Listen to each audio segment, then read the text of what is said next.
Nice to meet you. As well. Hi, I'm Trevor. Nice to meet you. Hi, Josh. Very nice to meet you. Nice to meet you. Hi, Josh. Very nice to meet you.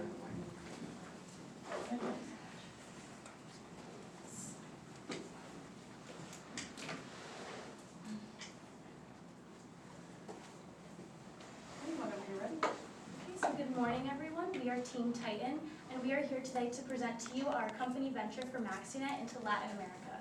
My name is Jessica. I'm Trevor. My name is Amanda. I'm Joshua. And I'll let my colleague Amanda go straight into our presentation preview. So today my colleagues and I will be discussing the political and economic crisis taking place in Venezuela, as well as potential two consumer markets, Colombia and Brazil. We will be implementing a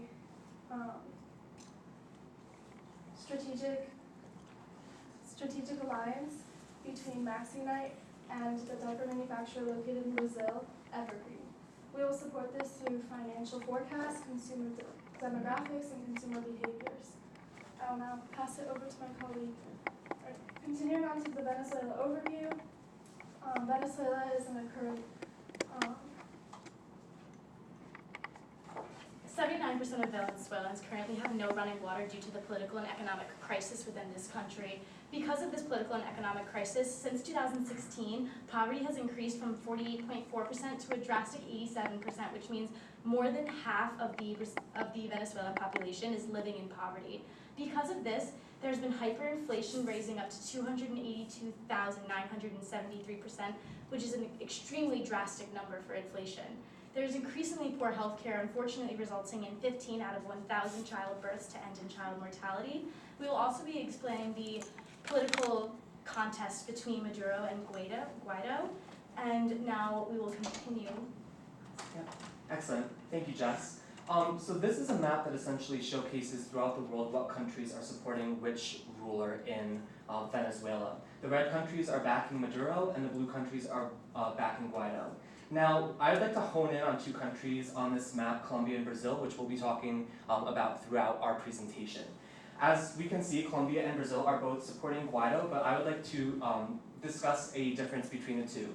Brazil is supporting Venezuela because they are afraid of U.S. sanctions affecting Brazil and what those U.S. sanctions would pose on their economy.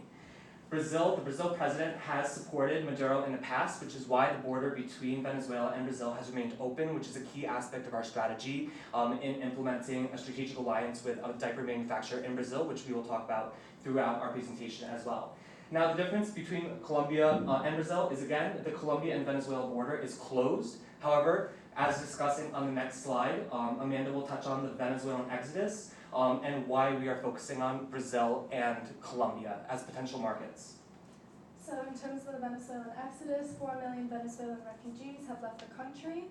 1.3 out of those 4 million have sought refuge in Colombia, which is the largest amount of refugees have fled to that country.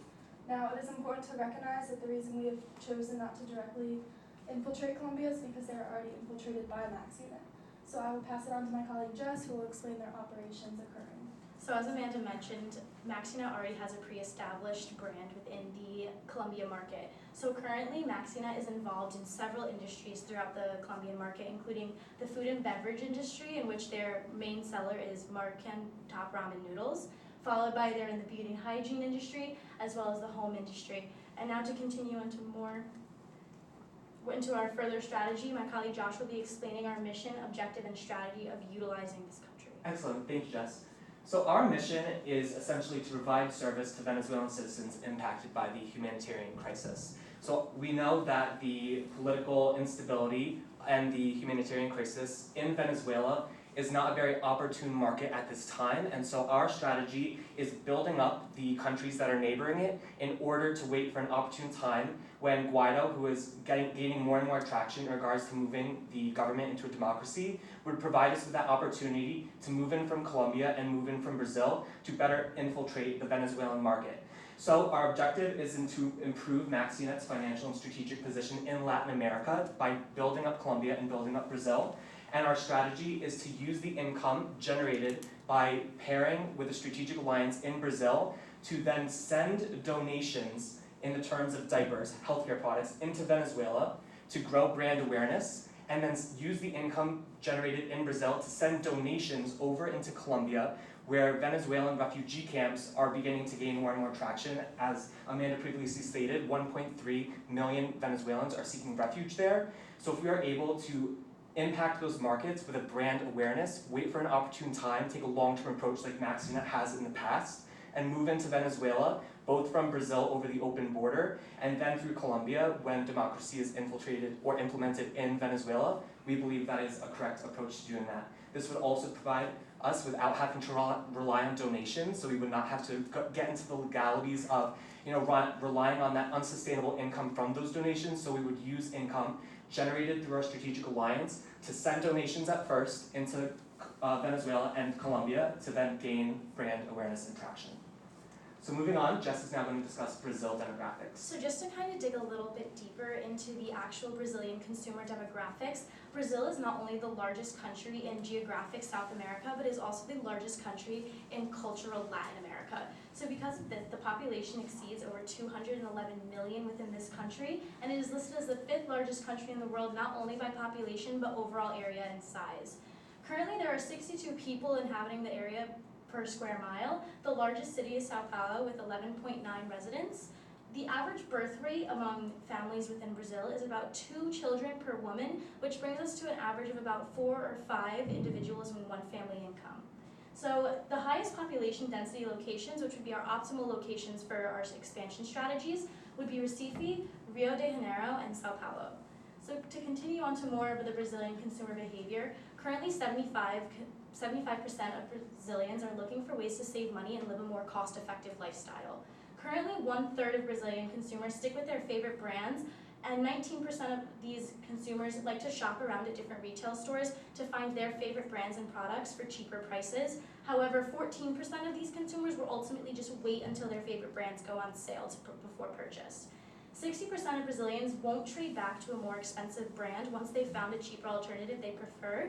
And to continue with this, we have a forecasted Brazilian consumer spending. So as you can see, in July 2016 to January 2020, there's a steady increase in Brazilian consumer spending within the economy. Over here, you can see at our highest point in January of 2020, this equates to consumer spending estimated at about $281 billion US. And then to continue more so into the consumer spending comparison, we put together a comparison of Brazil versus Venezuela to show their different consumer habits and different consumer spendings. So as you can see, this black dotted line is the Brazil consumer spending, which is, again, as I mentioned, on a steady increase, whereas the Venezuela consumer market is steadily decreasing because of the political and economic crisis. These individuals are not able to spend the money that we would like them to, and they don't have the money we would like them to have. So continuing on. Yep.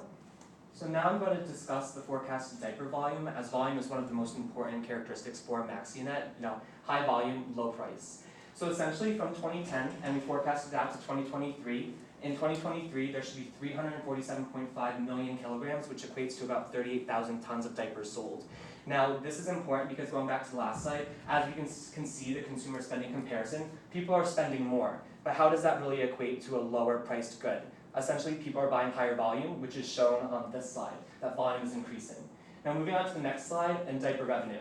So through the increase in sales of the volume and the amount of diapers being produced, in 2023 we forecasted that there should be an opportunity for $1.9 billion of revenue for diaper sales. Now what essentially this means is through our strategic alliance, which we'll be talking about in the coming slides, we will be able to gain market share on this revenue for MaxiNet and our parent company. So moving on and discussing average price. So in 2019, the average price per unit of diapers was about $5.38. We forecasted that out to 2023, this should equate to about $5.53 USD. Now these numbers were calculated by taking into consideration consumer confidence, inflation, and how even though inflation is decreasing down to 2.89, which I'll talk about in a second, this only means that the prices are increasing at a slower rate, but that does not mean that prices are not increasing in general.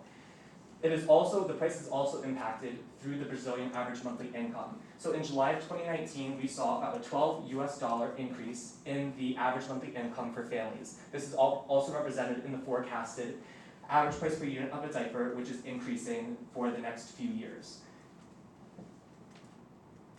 So then our overall strategic alliance is to work with Evergreen. Evergreen is a company that is a diaper manufacturer in Brazil. And I'm now going to pass it over to Trevor, who's going to discuss Evergreen. Thank you, Josh. Evergreen is a Brazilian diaper manufacturer, and like Josh had discussed, we are partnering with them to form a strategic alliance within the Brazil market. Now, Evergreen provides diapers for children and adults, including lower and higher income families. One thing that the Latin American market cares about is being environmentally conscious and climate change. And that is why we have chosen to go with Evergreen, because of the 75% biodegradable diapers. Biodegradable is also a concern of MaxiNet, as they want to lessen their waste when entering a country.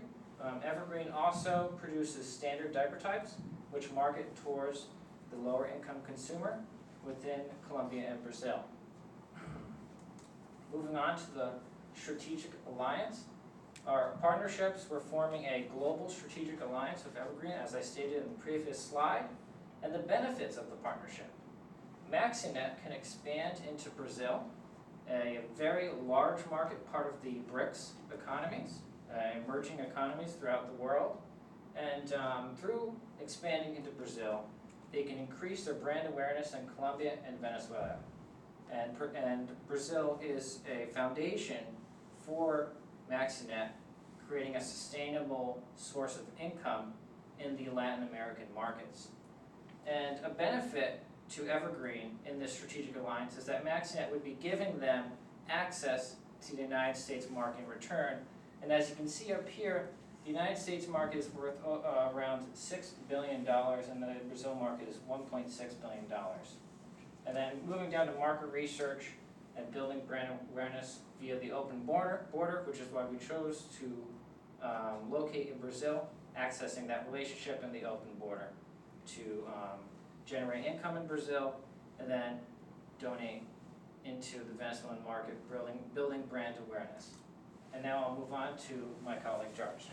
Thank you. And I would just like to highlight one more thing on this slide, and I think Trevor did a great job, but the contingency planning for the democracy and the ability to gain traction in Brazil and go back into Colombia would provide us with contingency planning and market research. And through this market research, it's found that promotion and lower cost out of stock are really important to Latin American consumers looking to switch brands. So we were trying to encapsulate and think of a way that would be an effective messaging strategy to be an effective brand, increasing awareness in terms of taking into consideration the humanitarian crisis, while also being present for Latin American consumers. So we wanted to think of an effective brand messaging, so we came up with a slogan per se. So it will be with you through the hardships of an authoritarian regime and potty training. We are trying to push diaper sales, and so we are trying to push diaper sales, so this is something that both, again, encapsulates the hardship that they're going through, sending aid through donations with income from Brazil into Colombia and into Venezuela, but then after the political instability is rectified, we would have a platform to propel ourselves off of into Venezuela, moving from both the west and the east on both sides once the border opens in Colombia. And with this, we believe that we will be a brand recognized by the people in order to better meet their needs and grow traction in all three markets and MaxiNet's footing in Latin America.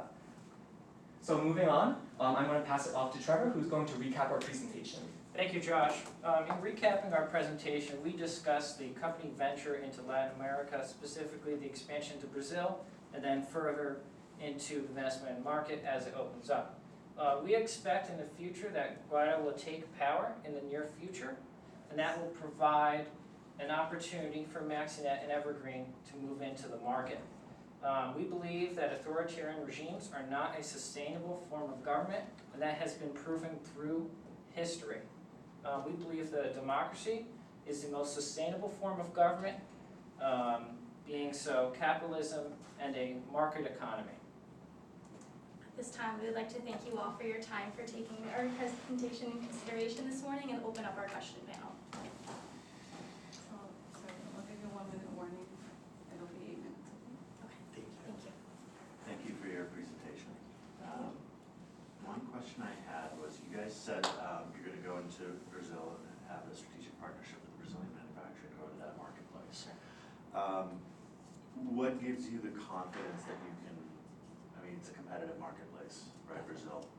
What gives you the confidence that you can get market share from the competition that already is there? Yeah. We- Would you like to take this question? Please. We believe that positioning ourselves as a brand for the people of Venezuela and within its neighboring countries, we're hoping for the attribute of empathy for these people, and hoping that if we are able to promote ourselves as a brand that is donating back, maybe something like a purchase and we donate model. If you're understanding, like you buy one, we'll donate one. If we were able to operate under a model such as that, we think that we would be able to use our effective messaging strategies to attach the emotions and feelings with that, and be able to bring in those consumers who not only want the biodegradability and all of its, of course, the product attributes, but also agree and align with our brand positioning of our strategic alliance. And also building off that, I think those were really great points. Evergreen in itself is one of, we'd like to say, the more up and coming brands. It is 75% biodegradable. It's a higher quality, but also maintaining that low price, which through our consumer behavior analysis, we found that is really attractive to Brazilian consumers. So even through that and utilizing MaxiNet's global platform of connecting, freights and connecting distributors and things like that, we would be able to take Evergreen, dive into that market, create a market share of the 1.9 billion potential revenue in 2023, while also giving them an opportunity to dive into the US market, which is the second highest diaper revenue generating country in the world. So it would be a win-win partnership for both. So through that relationship, we believe we could increase our market share. Thank you. Thank you all for your presentation. So Jessica, you just mentioned evoking empathy and kind of relying on the empathy of others for your market entry or expansion within Brazil. Is there any market research to show how empathetic the people of Brazil are to the Venezuelan plight? And kind of what does that look like? Well, Brazil does have, compared to Colombia, they don't have as many refugee camps, but there are current refugee camps established within Brazil, showing that they are offering assistance and relatively providing some of the needs of these people who are refugeeing to their country. So as for statistics, unfortunately I'm unaware, but seeing that they were making active strides in trying to help the people by giving them places of sovereignty and things of that nature, we believe that and again, the similarity between their cultures, we would see that there would be a reasonable belief that there would be a level of empathy among those people. And that's also shown through the graph when we were showing Venezuelan exodus. So going back, Brazil, there are about 156,000 Venezuelans seeking refuge in Brazil, and so through, human contact and through interaction, through Brazilian citizens seeing these refugees coming into their country, we believe that that in itself would evoke that empathy characteristic. Also, as we said before, Brazil in itself, the rainforest is being destroyed, and many millions of dollars are being poured into Brazil, so even Brazilians are seeking empathy in regards to foreign aid coming in to help the rainforest, and so this would be a way for us to seek empathy for Venezuelan citizens seeking refuge. So it would be, a combination of everything. Other question I had is, how does MaxiNet make money? So, what is their cost structure? Yes. So Trevor, would you like to discuss our projected sales? So our projected sales are based off of 2% market share in the Brazilian diaper market, and we created a scenario of rapid growth, average growth, and slow growth. Right now, the average growth in Brazil is 4%, and we projected with the 2% market share, we would bring in around $34 million in revenue. And I projected out 5 years further, displaying the percentage growth in each scenario. Now this we actually further broke down. So if we keep going, so 80 diapers, we pulled statistics and we found that 80 diapers are in 1 unit. 1 unit is worth 85.49 Brazilian real, which is equivalent to about $21 US. So then we calculated the cost of 1 diaper. We forecasted 2% market share, as the average growth rate of the diaper market in Brazil is about 4%, which is why we used an average of 4. So this was the sales number that we had calculated, and we equated that this would be about a 35% cost of goods sold for expenditures and things like that. So we calculated the sales, we did gross profit based off the Brazilian corporate tax rate, and we found that net income for a 2% market share would be about $14.6 million if we were able to equate to a 2% market share. Sorry, just one follow-up question on that. So 2% market share, what does Evergreen have today in market share? So Evergreen in itself is still a rising brand, so there's high risk, high opportunity there. Utilizing MaxiNet and its global partners and all of the resources that it can pull, we were going for that they would be able to increase the brand awareness of Evergreen, and then especially sending donations from the income generated into Colombia and into Venezuela that would also create brand awareness for Evergreen. And then through partnering with them, helping them get into the US market, we would also use that revenue to then send back and create that brand awareness. Overall, we hope to increase their market share through brand awareness and having the consumers within Brazil and its other respective countries such as Colombia and even Venezuela know who we are and know that we're here for them, and have them want to be brands loyal to us because we want to position ourselves as loyal to them. Exactly. And that's again one of the reasons why we did not take a direct approach to moving into Venezuela right now, because there's too much volatility, too much uncertainty, and that's, we believe, not a smart business decision to pour all of this money in regards to buying businesses and things like that in Venezuela directly, but build up outside and then move in once all that uncertainty has been eradicated or at least diminished. Does Evergreen already sell into Venezuela? No. Evergreen is strictly in Brazil as of now. Is there packaging in Portuguese?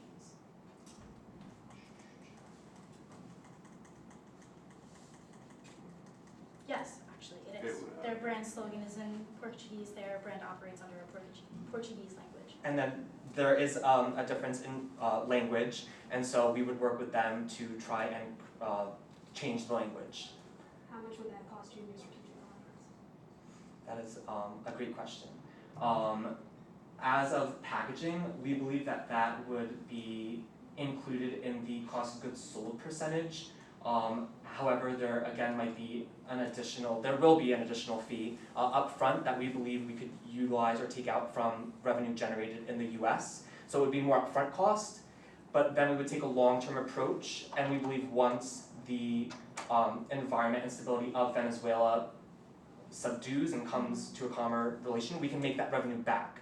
So MaxiNet prides itself again on taking that long-term approach, and that is exactly what the scenario is. But we believe that WIDO is making traction and moving towards a free market economy, capitalism, and a democracy, which is then when the sales would come in. It would fall somewhere underneath the economies of scale, where we're making this initial investment to have our packaging in these other languages in respect to Brazil and Colombia and Venezuela in itself. So we would put down this investment to hopefully get a return on our investment eventually once these other countries are able to read the packaging in their respective languages, again increasing that brand awareness, because again, as you had mentioned, if they were to receive a packaging with Portuguese language, they may not understand and might just walk by it in the store. So that is definitely a key factor we would have to focus in on, changing the language and how much that would cost for us.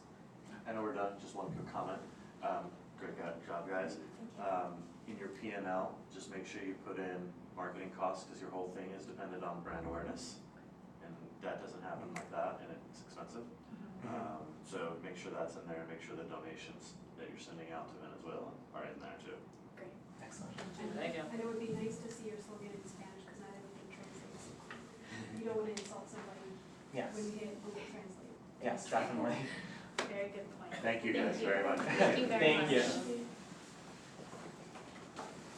Thank you so much for your time. Thank you so much for Thank you, your nice to meet you. Thank you for your Thank you time. very much. Thank you. Thank you for your time. Oh, great, thank you. Thank you.